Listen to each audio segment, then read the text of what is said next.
اول نن ډېر خوشحاله یم، ډېر د خوشحالۍ احساس کوم چې داسې ماحول ده ټولو دوستانو لپاره ده، ټولو هموطنانو لپاره ده. کله د ورزش ګټې زه خلاصه درته وایم، کله چې تاسو ورزش کوئ ستاسو وجود کې د خوشحالۍ هورمون ډېرېږي، همیشه خوشحاله اوسئ، سټرس مو کمیږي. د ورزش بهترینه لار ده، لکه څنګه چې وایي کومه ټولنه کې چې ورزش کم وي هلته به د ډاکټران به ډېر وي. نو د ورزش پیدو کې که تاسو موږ سره وغږېږو بیا هم کمه ده. د ډاکټر اوله مشوره ده اکثریت مریضانو ته چې ورزش وکړئ.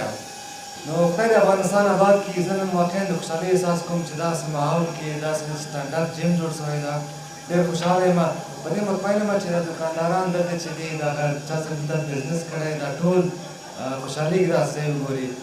د لومړي ځل لپاره کابل ښار کې د $1.5 میلیون په لګښت سره یو مجهز او پرمختللی ورزشي کلب پرانیستل شو.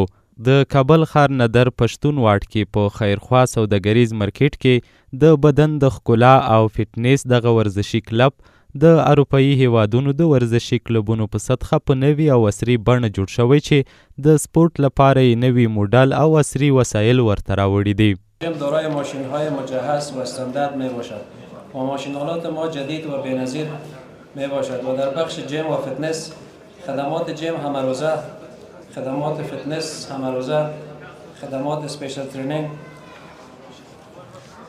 خدمات مساج، خدمات سونای خشک و بخار، خدمات شاور همروزه، خدمات لباسشویی، لاکرها و کانتین مجهز. تقریباً بیش از $1.5 میلیون آمریکایی را در سرمایه گذاری کرده. سپاسگزاری و امتنان میکنم و از تمام تجار عزیز خود خواهش میکنم که در راستای فرهنگسازی ورزش چون یک وجیبه ماست به خاطر حفظ صحه ما و تن سالم ما این برنامه را تقویت کنیم و این برادر ما را تشویق بکنیم و همراهش باشیم.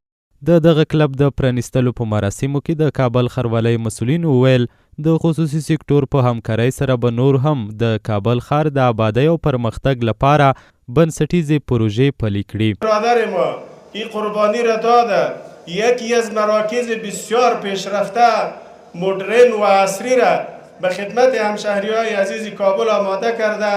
ما به نمایندگی از شهروالی کابل از اینا قلباً سپاسگزار و تشکری میکنم و شهروالی کابل در کنار چنین تاجران و جوانان ما ایستاده است.